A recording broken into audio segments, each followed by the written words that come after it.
Welcome everyone to Get Bricked. Today we're checking out the LOZ IRobots with their take on a Gundam. Now I've never actually seen the show, but this one looks really cool and very intricate, especially since we're using the smaller bricks. So let's go ahead and get the box open so we can get building.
Thank you for joining me today on Get Bricked. Today we've got the LOZ or LOZ iRobot set. Now this is set 9354 and includes 690 pieces. Now after doing some research and digging online, this appears to be from Mobile Suit Gundam Seed Destiny. Of course, it could be featured in other shows, and far as I can tell, this is their take on the ZGMF-X20A Strike Freedom Gundam. Now this one looks insane. It's got ridiculous features, it looks like, but I'll apologize in advance if I miss any features, because of course I've never seen any of the shows, so I'm a little bit behind on my Gundam knowledge, but this one looks insane. Now, one of the first things you'll notice is that I did create a custom stand for the figure to stand on, because I wanted to be able to display it with the wings out and open. Without that, the wings are very back heavy on the back of the figure, so if you don't have a stand of some kind for it to sit on, it is very back heavy, and you can't even get it to really stand up on its own power. It'll just fall over right away. Now, if we take off the wings so we can show off some of the posability of the figure, it is sturdy enough that it can stand up on its own without the wings attached to it, adding that additional weight pulling it back. So that's a nice little touch that you can actually have it stand up under its own power. And we do feature ball joints throughout the model. We've got ball joints in the ankles, knees, and hips, as well as in the wrists, elbows, and shoulders. So fully articulated, and they can hold the weight of the arm, especially when you're putting it into different positions, which is a nice touch. And we don't actually get any kind of ball joint for the head, but it is attached on a cylinder post, kind of like one peg piece. And you can actually move it around and tilt it a little bit just by fudging that a little bit. So you can actually get a bit of motion out of it and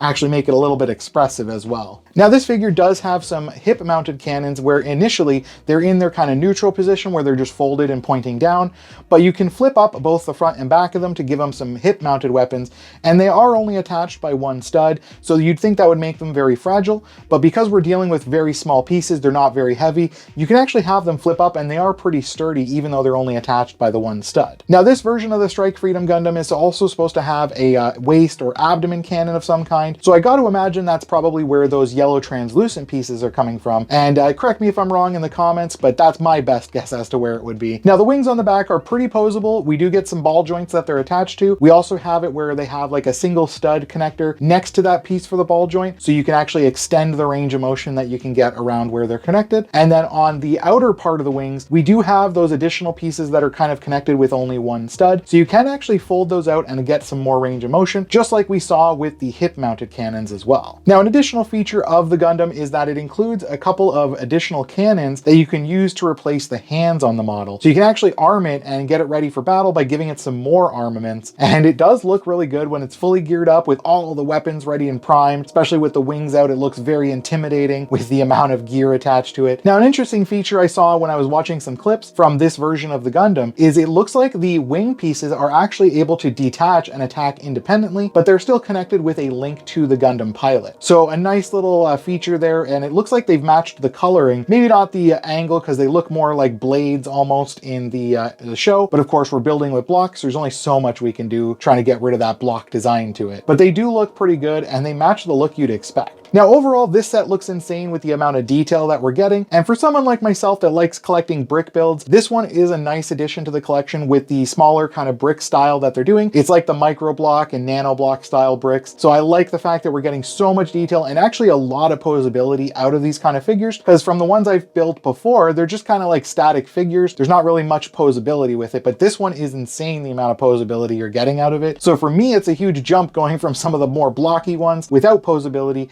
jumping all the way up to this where it's super posable. So I feel like this one is going to be a really good addition to my collection. I think for me though, one of the small downsides, and it's probably a bigger downside for someone who's actually watched the show, is in the face where they have the gray pieces on the top there. Those are actually supposed to be done up in yellow, and I actually never got any of those yellow pieces in the set, at least not one of the 1x4 pieces, which to me is a bit of a shame because the instructions in the booklet do say to use gray pieces, but the picture on the front of the instructions, the picture on the box all over it, even the figure and the character online do show it with the signature yellow ones on the top. Now I'm sure any fan of the show probably noticed that at the beginning of the video, but it is a small missed opportunity to give the character the signature look. So definitely keep an eye out and see if we can't track down another one of those sets. Maybe we'll find one that includes a few extra yellow pieces, so maybe we can take those off and replace those. But let me know your thoughts on this set and any other changes or improvements that we should look into making, or is there any other sets from this company or this line that we should be on the lookout for? And make sure to like and subscribe and get that bell on to be notified about our next video. Now before you end up in a Gundam battle, just be sure to tell everyone that you just got bricked.